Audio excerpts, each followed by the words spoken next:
La pandémie de coronavirus nécessite un effort mondial. En étroite coopération avec l'Organisation mondiale de la santé, l'Union européenne a coordonné une conférence de donateurs pour la lutte contre le coronavirus avec 3 axes principaux, diagnostic, traitement et prévention.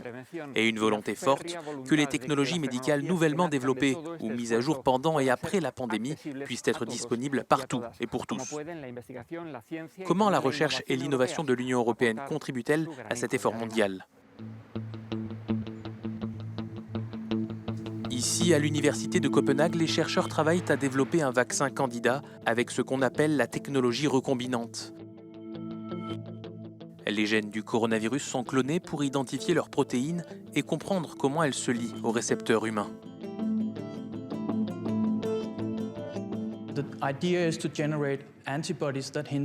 L'idée est de générer des anticorps qui empêchent le virus de pénétrer dans les cellules humaines. En ce moment, nous testons des vaccins prototypes chez la souris. Ce sérum sera envoyé en Hollande et nous testerons les anticorps. Les délais sont très agressifs dans ce projet. Ce projet n'est que l'un des nombreux actuellement à l'étude en Europe. Lors de la conférence des donateurs, la Commission européenne a annoncé un apport d'1 milliard d'euros pour la recherche contre le Covid-19 dans le cadre du programme phare Horizon 2020. Ce fonds inclut 450 millions d'euros pour la recherche de traitements, pour le diagnostic et la prévention. 400 millions d'euros d'investissement en recherche et développement, avec une montée en puissance des sites de production, et 150 millions d'euros supplémentaires pour des innovations contre le coronavirus. Ces actions ont été conçues pour étudier l'épidémiologie, la préparation et la réponse aux pandémies, ainsi que le développement de diagnostics, de traitements, de vaccins et d'infrastructures de recherche.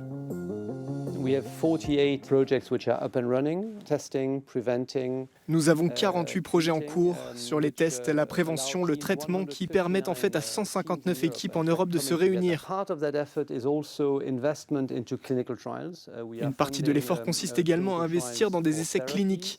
Nous finançons des essais cliniques pour des thérapies. Dans le même temps, nous travaillons en étroite collaboration avec l'industrie. Nous avons un partenariat appelé Innovative Medicines Initiative. Ce partenariat avec l'industrie pharmaceutique étudie bien sûr sur le Covid. Nous fournissons également une plateforme autour de l'European Open Science Cloud pour permettre aux chercheurs de partager leurs résultats et leurs données. Cela prend une grande ampleur et je pense que cela aidera également beaucoup à rassembler les efforts scientifiques mondiaux contre le Covid-19.